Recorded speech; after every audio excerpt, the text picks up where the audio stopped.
गरिमा खन्ना जी। राधे राधे गुरु जी। राधे राधे महाराज जी। महाराज जी, मन को नियंत्रित करना बहुत कठिन है। महाराज जी, आपने अपने मन को कैसे नियंत्रित किया? भगवान के भरोसे और कठोर वैराग्य, दो चीजें हमारे जीवन में रही। कठोर वैराग्य, गंगा का किनारा जो भगवान भेज दे वो पाना, नहीं तो भूखे रह जाना, पर कभी भी भगवत विस्मरण न होने पाए। हर मिनट, हर सेकेंड, हर ऋतु का कष्ट सहते हुए, गर्मी, बरसात, सर्दी, भूख, प्यास, गाली, मार पीट सब सहते हुए भगवान के मार्ग में। लक्ष्य था मुझे भगवत प्राप्ति करनी है, बस मुझे भगवत प्राप्ति करनी है। तो उससे जब लक्ष्य होता है तो फिर सब कुछ सहा जाता है। और सह गया सो साधु, सह जाए सो साधु। साधु की सबसे बड़ी पहचान सहनशीलता। कितना सह सकता है गर्मी, सर्दी, बरसात, भूख, प्यास, ये सब।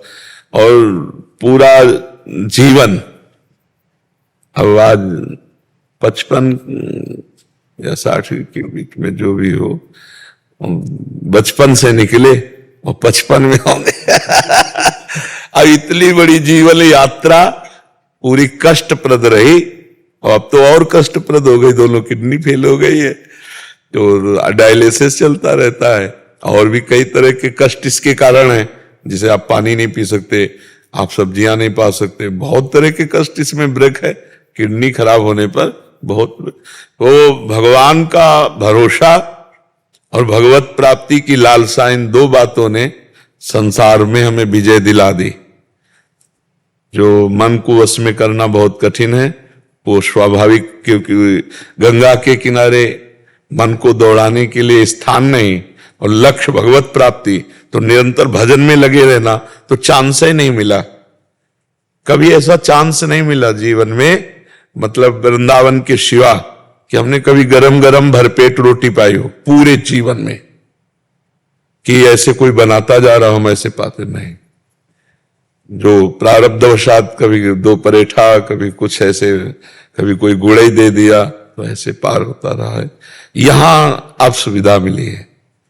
अब चूंकि भगवान अगर सुविधा ना देते तो बड़ी दुर्दशा हो जाती। कहां से डायलिसिस होता? तो भगवान कृपा किए तो यहां सुविधा मिली पूरे जीवन में अब आकर। क्योंकि अगर अब सुविधा ना मिलती तो बड़ी दुर्दशा हो जाती। इतनी सब व्यवस्था कैसे होती? जहां भोजन की सुविधा ली थी वह कैसे होता? तो देनहार कोई और है, देते रहते दिन रैन। उनको लगा कि अब व्यवस्था की जरूरत है, तो भगवान व्यवस्था कर दी है। जी, पूर्व में कोई दोस्त नहीं रहे आपके? गंगा किनारे वाले का दोस्त कौन बनेगा? महादेव बनेंगे, दूसरा कौन बनेगा? भगवान किसी का कोई दोस्त होता है जब कुछ हो पास ना, तब दोस्त होता है ना। हमारे पास भगवान के सिवा कुछ था ही नहीं। एक अचला, कमंडल, छड़ी, इसके सिवा कोई है नहीं, तो दोस्त कौन होगा ना? जब दोस्त नहीं तो दुश्मन का सवाल क्या होता है? दोस्त किसी, सब हमारे भगवान हैं, इतनी मान्यता है। सब में मेरे प्रभु विराजमान, वही कृपा करके दर्शन दे ले आए, वह उसी भाव से मिलते हैं। किसी से अपनापन नहीं, आज तक किसी से अपनापन नहीं। हमारी श्री जी हैं, जो मंत्र दिया वही फोन नंबर है। श्री जी से बात करो, श्री जी हमारी है, लाडली जो हमारी है, दूसरा कोई नहीं। बस अब धीरे धीरे यात्रा अंतिम की तरफ जा रही, तो और प्रसन्नता है कि पूरा जीवन निकल गया। कोई अब अंतिम जा रहे हैं भगवान की तरफ, धीरे धीरे रोज का रोज जा रहा है। अब किडनी डायलिसिस हो रहा है, तो कोई दवा तो नहीं है ना, वो तो केवल अंदर की जो पोटेशियम है, क्रिएटिनिन है, इन्हीं को निकलता है। तो वो तो फेल ही है ना। अब वो कितने दिन चलेगी फेल? और अभी जब तक सेवा होगी तब तक चलाते रहेंगे। उन्हीं का खेल है, उन्हीं के बल से चलता है। तो भगवान का आश्रय और लक्ष्य भगवत प्राप्ति, इसने हमारे मन को बांधे रखा। अन्यथा बहुत कठिन था, बहुत कठिन था। जहां हमें कष्ट मिलता वहीं भगवान किसी न किसी रूप में हमको सहयोग देते और समझाते, टूटना नहीं है, आगे बढ़ो, आगे बढ़ो। तो भगवान की कृपा बल से लक्ष्य भगवत प्राप्ति, उसी से सब भगवान कृपा करके फिर कोई न कोई संत महात्मा ऐसे मिलते जो हमसे ज्यादा वैरागी। तब लगता है यार, हम तो जवान होकर ऐसे, ये तो वृद्ध होकर ऐसा कष्ट सह रहे, और वैराग्य पुष्ट होता। बहुत कृपा रही, बहुत कृपा। इसीलिए कह रहे हैं आपके समय में मोबाइल जो है ये साधुता के लिए बहुत जहर है, बहुत जहर है।